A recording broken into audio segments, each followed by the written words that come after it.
Have you ever looked into the eyes of someone who's dying and felt like they were seeing something you couldn't? Something beyond the room, beyond this world, beyond anything we can comprehend from this side of existence? There's a moment that happens in the final days or hours before death, a transformation so profound, so undeniable, that everyone who witnesses it knows they're in the presence of something extraordinary. Yet we rarely talk about it. We whisper about it in hushed tones. We dismiss it as the brain shutting down. We explain it away with medical jargon. But what if what the dying are experiencing isn't confusion at all? What if they're actually perceiving a reality that we, the living, simply cannot access yet? Carl Jung spent over 4 decades studying this exact phenomenon, not as folklore, not as superstition, but as documented, repeated experiences that occur across cultures, religions, and belief systems. He discovered that dying isn't just a physical process of the body shutting down. It's a metaphysical journey that the soul begins days, sometimes even weeks before the final breath. And the dying know it's happening. They feel it, they see it, they try to tell us, but we're often too frightened or too focused on keeping them here to truly listen. But before we begin, please hit the like button and let me know where in the world you're watching from today. It's always fascinating seeing who's joining us from around the world.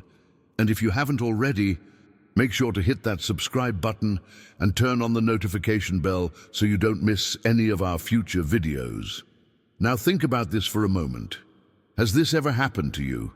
Have you ever sat beside someone in their final days and noticed how their gaze seemed to fix on empty corners of the room, how they suddenly wanted to give away their most precious possessions, how a strange, peaceful smile would cross their face even as their body was failing? Medical professionals call this terminal lucidity or deathbed phenomena. But those clinical terms don't capture the profound mystery of what's actually occurring. Nurses see it every single day, yet they rarely speak about it openly. Families experience it and wonder if they're imagining things. Doctors chart the vital signs, but ignore the metaphysical transformation happening right before their eyes. Jung identified something he called the great pulling, a sensation that begins subtly, often mistaken for simple exhaustion or resignation. But stay with me until the end, because what you're about to discover might completely transform how you understand not just death, but consciousness itself. This pulling isn't the body giving up. It's the soul beginning to gather itself, to withdraw from the physical world, not out of weakness, but out of recognition. Recognition that something immense is approaching, something that doesn't frighten them the way it frightens us. The dying person starts to detach from tomorrow's concerns, from outcomes they once cared deeply about, from the attachments that once defined their existence. And here's what's extraordinary. This isn't depression or despair. It's something else entirely. It's the soul sensing its approaching liberation, like a traveler who suddenly realizes the long journey home is finally beginning. And what they're feeling isn't sadness or fear, but something closer to relief, even wonder.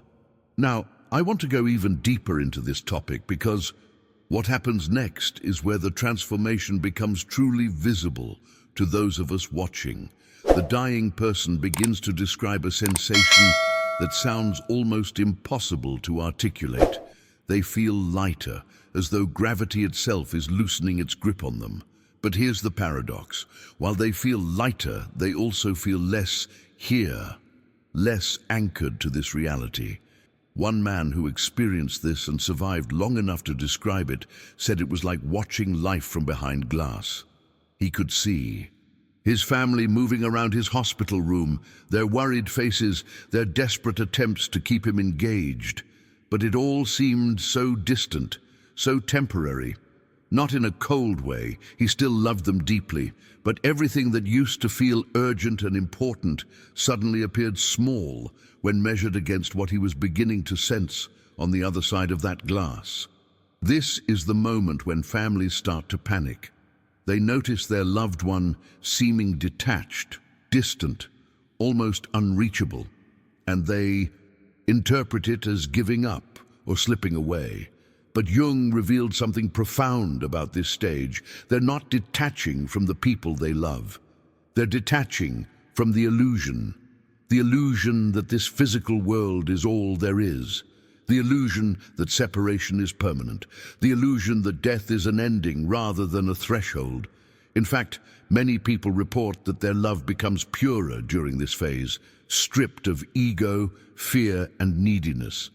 They're beginning to see from the soul's perspective, where the temporary nature of physical separation becomes obvious, where eternal connection reveals itself as the deeper truth. This pulling sensation comes in waves.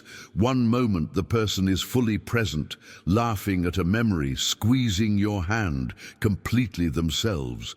The next moment they drift somewhere you cannot follow, somewhere beyond your reach, and you can see it in their eyes that they're experiencing something you simply don't have access to yet.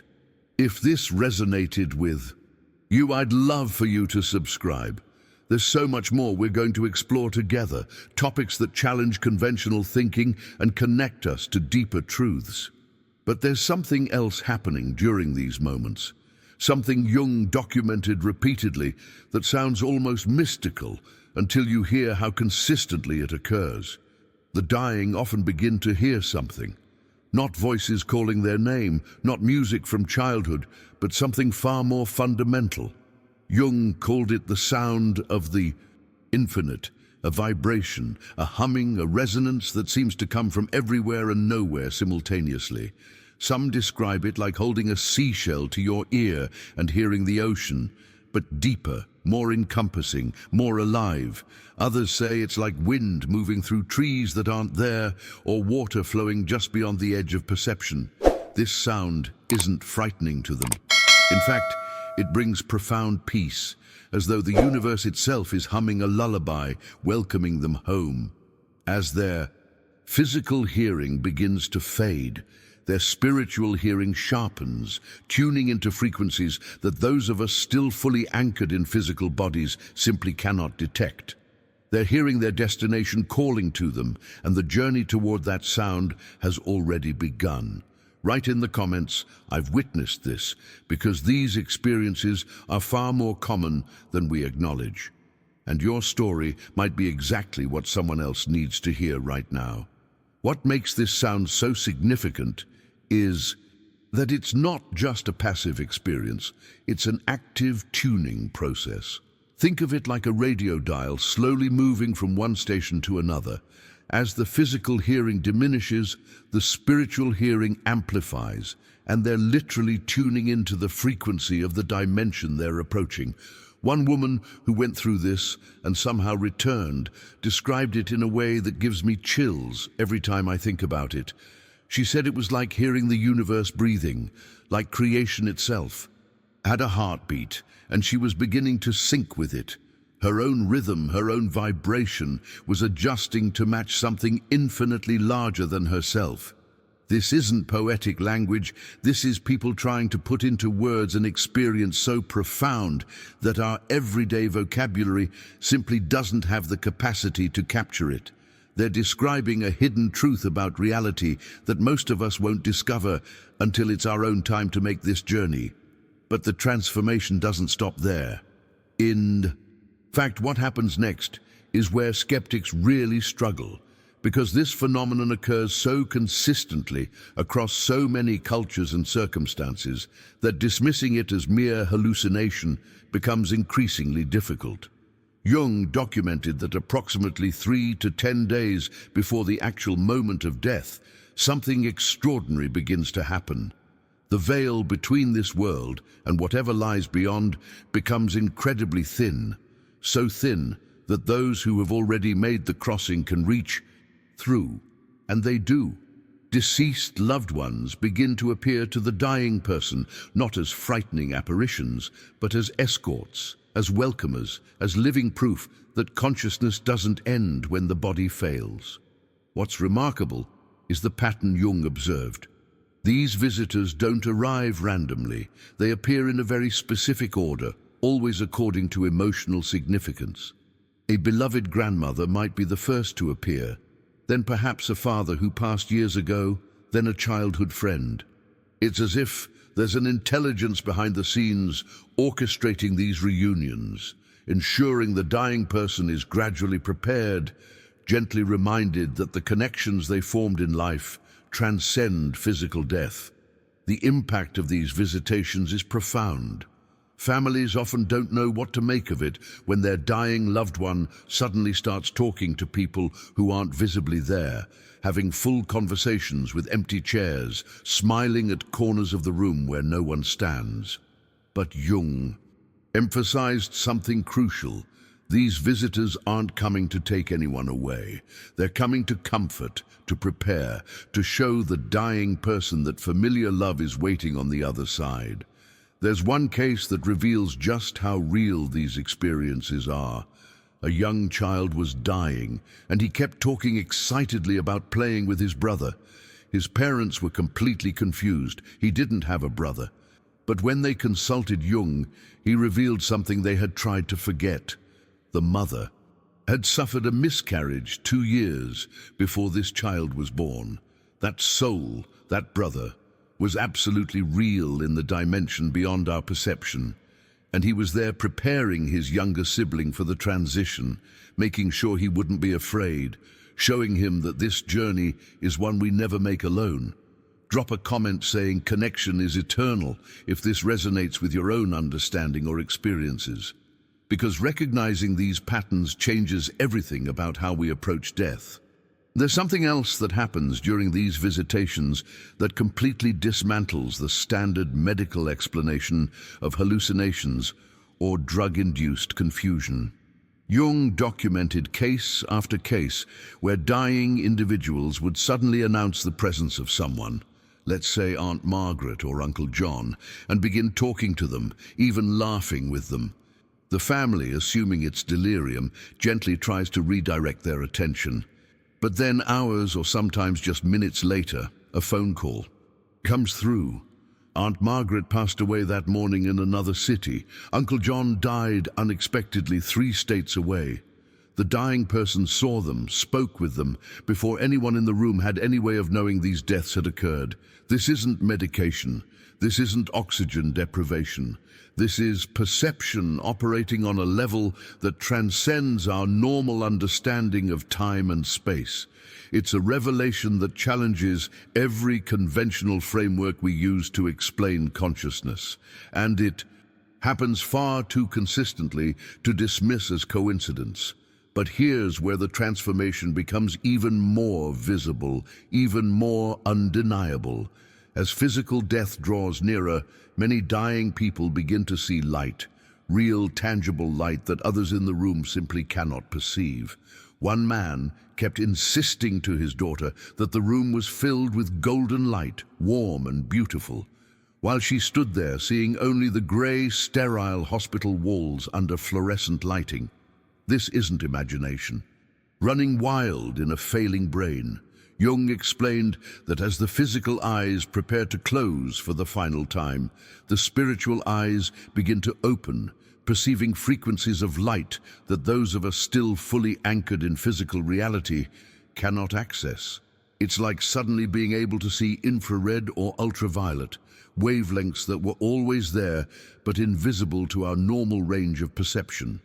The dying are experiencing a shift in consciousness that allows them to see what's been hidden all along, just beyond the edge of what we call visible light. This light doesn't just fill the room randomly, it has intention, purpose, direction. It often seems to emanate from the visitors who've come to escort them, or it concentrates in a specific area, frequently a corner of the room, usually near the ceiling. The dying person will fix their gaze there, sometimes for minutes or even hours, and their face transforms. Fear dissolves. Pain seems to fade. A smile appears, gentle and knowing, as if they're recognizing something wonderful. One woman, desperate to understand, asked Jung why her husband kept reaching upward toward the ceiling corner, his hand extended like he was trying to touch something precious, that peaceful smile never leaving his face. Jung's answer was extraordinary in its simplicity and beauty. He told her he sees the doorway forming. Light from the other side is already streaming through. He reaches for it the way a child reaches for sunbeams coming through a window, knowing instinctively that this light is his path home. The journey has become visible to him, and what we perceive as empty space, he experiences as an opening, a threshold, an invitation bathed in light. Write, "I see the light" in the comments if you've ever witnessed this phenomenon, or if this understanding brings you a sense of peace about what lies ahead.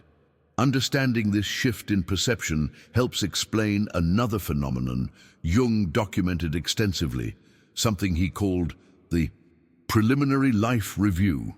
Unlike the dramatic, instantaneous life review that people report during near-death experiences, this is a gradual, gentle unfolding that happens in the days and weeks before death. Childhood memories suddenly surface with astonishing clarity and vivid detail.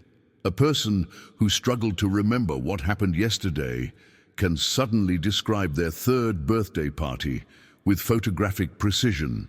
The color of the cake, the smell of their mother's perfume, the exact words their grandfather spoke. This isn't random mental wandering.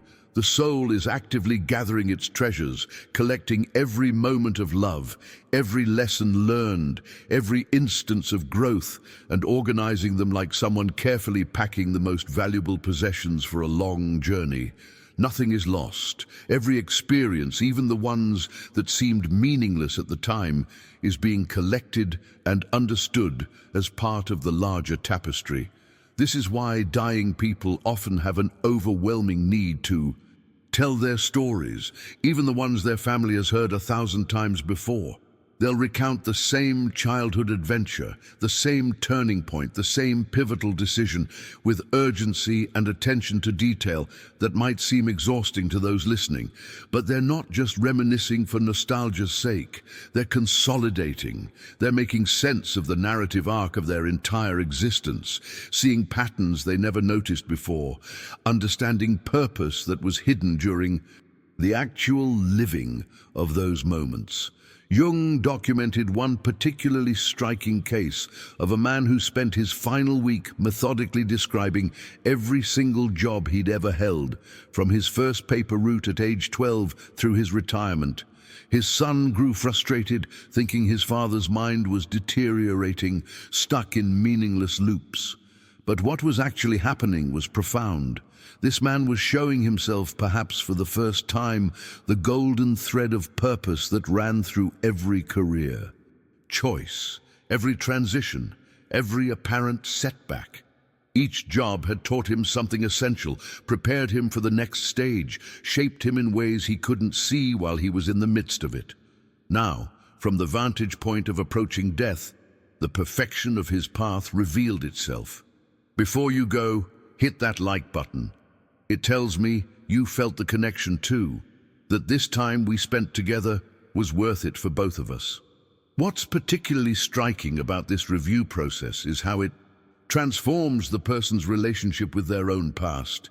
Ancient resentments that they carried for decades suddenly dissolve like morning fog.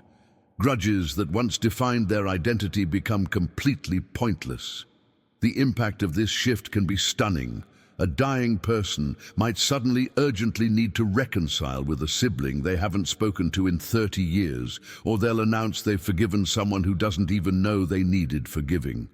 They're seeing their life from the soul's perspective now, where every antagonist was actually a teacher in disguise, where every wound was actually a catalyst for necessary growth, where every painful experience was ultimately pushing them toward becoming who they needed to become. Type "I forgive" in the comments if this resonates with decisions you've made or revelations you've experienced about your own journey. This transformation in perspective often coincides with something physical that Jung documented extensively, something that baffles medical professionals because it doesn't follow the typical patterns they're trained to recognize. The dying person begins to experience temperature in ways that seem completely disconnected from what's actually happening in their body. Someone burning with a high fever will complain of being freezing cold, piling on blankets while their skin radiates heat, or the opposite. Someone with no fever at all will throw off every covering, insisting they're burning up, feeling waves of intense heat that no thermometer can detect. What's happening, Jung explained, is that the soul body vibrates at an entirely different frequency, an entirely different temperature than the physical body. As these two begin to separate, as the soul prepares to disengage from the flesh, these conflicting temperature realities create sensations that seem medically impossible. The person is simultaneously experiencing what their physical form is going through and what their spiritual essence is feeling, and these two realities increasingly contradict each other. But there's another dimension to this temperature phenomenon that takes us even deeper into the mystery. Many dying people report feeling warmth that has no physical source, actual, tangible warmth, like being wrapped in an invisible heated blanket on a cold night. Or they'll feel cool breezes moving through a closed room, gentle winds that touch only them while everyone else feels nothing. Jung recorded one particularly moving account from a woman who knew her mother's death was imminent when her mother began complaining about warm hands, holding hers, comforting hands, supportive hands, but no living person was touching her. As the days progressed, these invisible warm touches increased, spreading from her hands to her arms, her shoulders, until on her final day she reported feeling completely embraced by warmth, held entirely by presences her daughter couldn't see, but her mother could feel with absolute certainty. This isn't imagination. This is the dying person experiencing physical contact with those who've come to escort them, feeling the reality of a dimension that most of us can't yet access. Alongside these temperature shifts, there's something else that Jung identified as almost universal in the dying process, what he called sacred restlessness. Nearly everyone approaching death experiences this overwhelming need to move, to shift position, to get up, to go somewhere. But nothing provides relief. Hospital staff and family members try everything, adjusting the bed, adding pillows, repositioning limbs, administering pain medication. But the restlessness persists because it's not physical in nature. It's existential. The soul knows on a level deeper than conscious thought that migration time has arrived. Like a bird feeling the seasonal pull to fly thousands of miles to a destination it's never consciously seen but knows with absolute certainty, the soul is experiencing an undeniable urge to move, to depart, to begin the journey. But it's still confined in the body, still tethered to flesh that can no longer respond to this ancient call. That conflict creates a restlessness that no physical adjustment can possibly satisfy. Leave a comment saying the soul knows if you're recognizing these patterns from your own experiences, or if this hidden truth is shifting your entire mindset about what death really means. This sacred restlessness explains something that confuses and sometimes even frightens family members. The dying person will suddenly try to get out of bed with surprising determination, insisting they need to go somewhere right now. "I have to go home," they'll say urgently, even though they're lying in their childhood bedroom or the house they've lived in for 40 years. "I'm late," they'll insist with real anxiety, though late for what they can't articulate. Medical staff often interpret this as confusion or agitation, but Jung understood it differently. These people aren't confused at all. They're feeling the magnetic pull of their true destination, their actual home beyond this physical realm. Their soul knows with absolute certainty that it has somewhere to be, something crucial to do, an appointment that cannot be missed. The body's inability to respond to this overwhelming pull creates frustration, urgency, that deep restlessness we've been exploring. It's the ultimate conflict between what the soul knows and what the body can accomplish. But there's another physical manifestation of this soul-body separation that Jung studied in remarkable detail, something that happens to virtually everyone in the final stages of life. The breathing pattern changes, and not in the way medical textbooks typically describe. Yes, there are physical explanations, weakening muscles, failing organs, but Jung saw something deeper happening behind the scenes.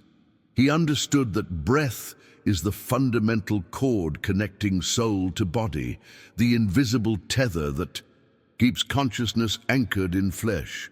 As death approaches, this cord begins to fray, to loosen, and the breathing becomes a visible reflection of that metaphysical process. The dying person will suddenly take incredibly deep breaths, as if trying to inhale the entire atmosphere, followed by long, almost impossibly long pauses where they don't breathe at all. Medical professionals call this Cheney-Stokes respiration and attribute it to brainstem dysfunction, but Jung recognized a different truth. During those deep breaths, the person is gathering life force, collecting energy for the journey ahead. During the pauses, they're rehearsing, practicing what it feels like to exist without the rhythmic rise and fall of physical breathing. What makes this even more extraordinary is what people report experiencing during those long pauses between breaths.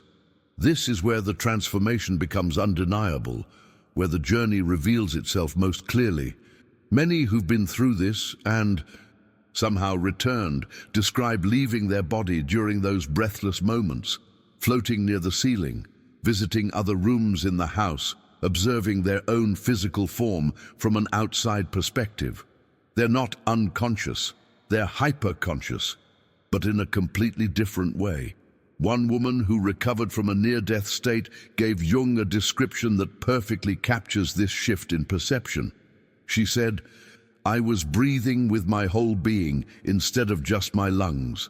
I was breathing light instead of air."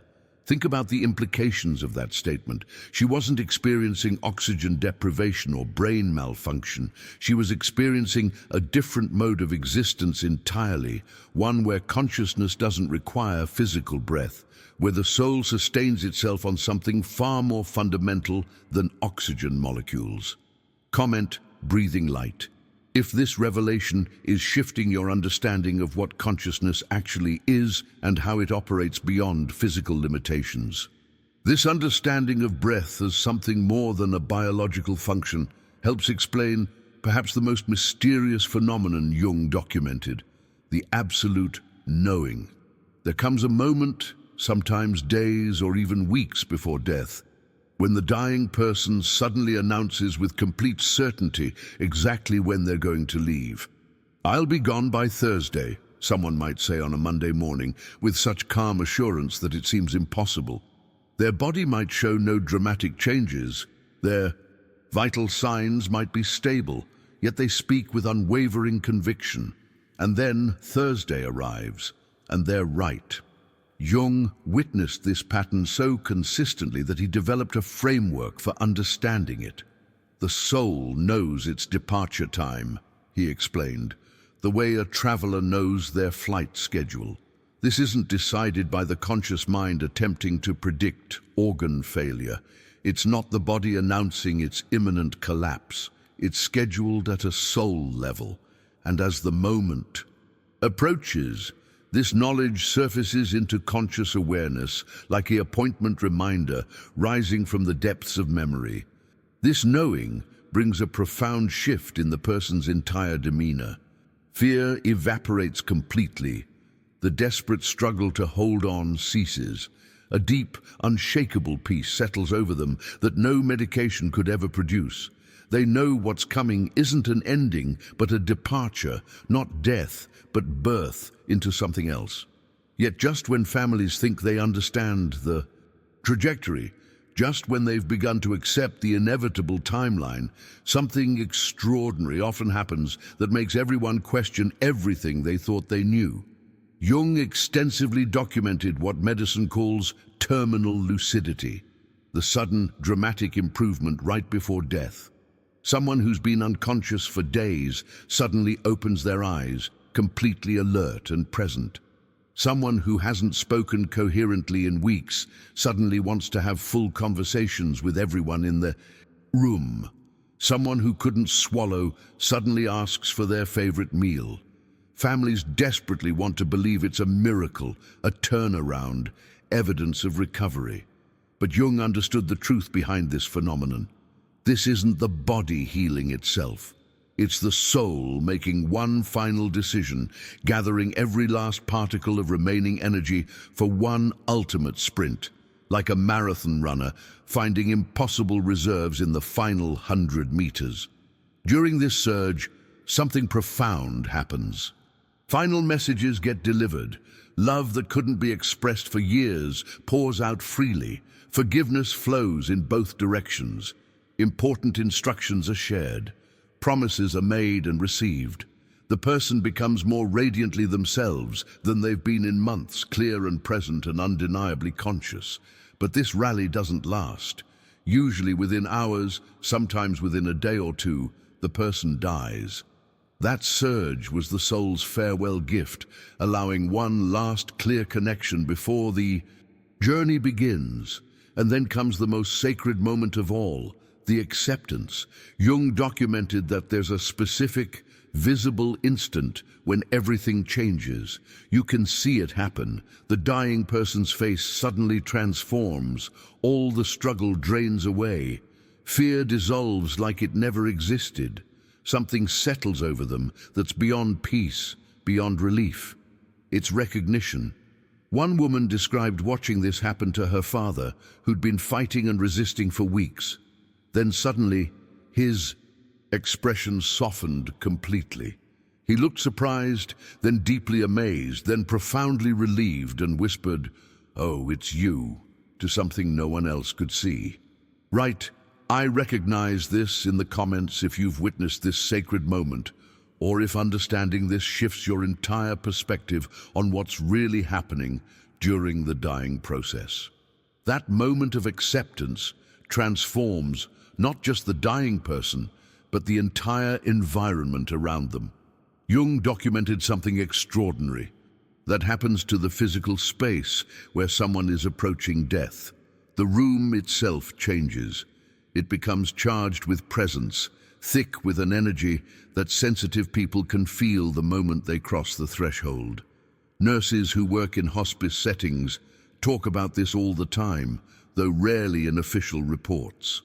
They describe walking into a dying patient's room and feeling the air differently, heavier, more concentrated, almost crowded, even when the room appears empty.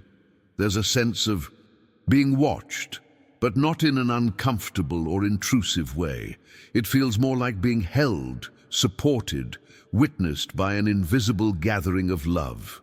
Jung explained that the room becomes more than just a physical location. It transforms into a threshold between worlds, a liminal space where the veil is so thin that both dimensions can coexist simultaneously. The dying room becomes as sacred as any cathedral, as powerful as any portal that's ever existed.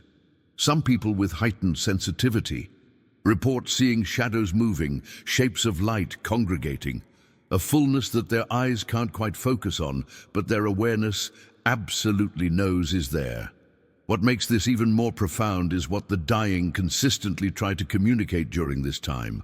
Jung spent decades compiling the messages that came through again and again, across cultures, across belief systems, across every demographic imaginable.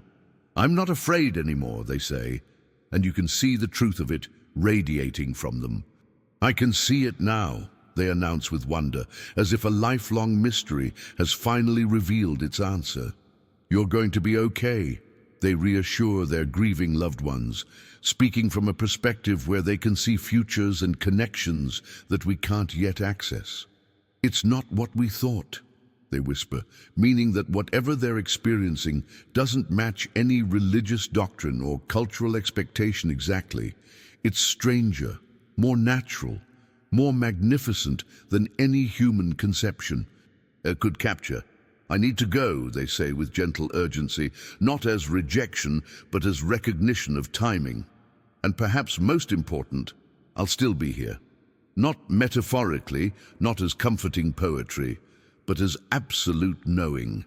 They see with complete certainty that consciousness continues, that love transcends the boundary we call death, that the connections formed in life remain intact, even when physical proximity ends. This brings us to what Jung considered his most important revelation, the hidden truth that changes absolutely everything about how we understand this transition. The dying aren't leaving us. They're arriving somewhere. Think about the profound implications of that shift in perspective. From where we stand, watching from this side of the veil, they appear to be disappearing, fading, slipping away from us into nothing.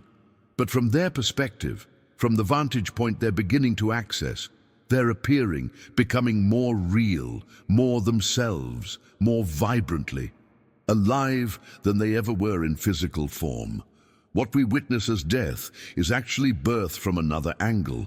Every soul approaching what we call death is actually approaching life in its fuller, more expansive, more liberated expression. Life unencumbered by the limitations of flesh, by the constraints of time and space, by the filters that physical existence places on pure consciousness. Type, they're arriving. If this perspective shift is transforming your entire understanding of what death really represents in the grand journey of consciousness, this understanding, this complete shift in perspective, changes everything about how we approach not just death, but life itself. When you realize that what we've been taught to fear is actually a transformation, a doorway, a homecoming, it frees you to live differently right now, to love more openly, to forgive more quickly, to release the illusions that keep us feeling separated from each other and from the greater consciousness we're all part of. If you've made it this far with me, you're exactly the kind of person I create this content for. Someone willing to look beyond surface explanations. Someone brave enough to explore the mysteries that most people avoid. Someone who understands that these conversations matter. So if this resonated with you, if something shifted in your understanding today, I'd love for you to subscribe to the channel. There's so much more we're going to explore together. Topics that challenge conventional thinking, revelations that connect us to deeper truths, conversations that actually matter in a world full of noise. And leave a comment saying, "This was meant for me, so I know you were here, so I can see that these ideas are reaching the people who need them most." Your presence in this community matters more than you might realize. Before you go, do me a favor and hit that like button. Not because I need the validation, but because it tells me you felt the connection too, that this hour we spent together exploring one of life's greatest mysteries was time well invested for both of us. There's a video right here that goes even deeper into what Jung discovered about the soul's journey and consciousness beyond death. Click on it and continue with me over there. I think you'll find it takes everything we discussed today to an even more profound level. I'll see you there.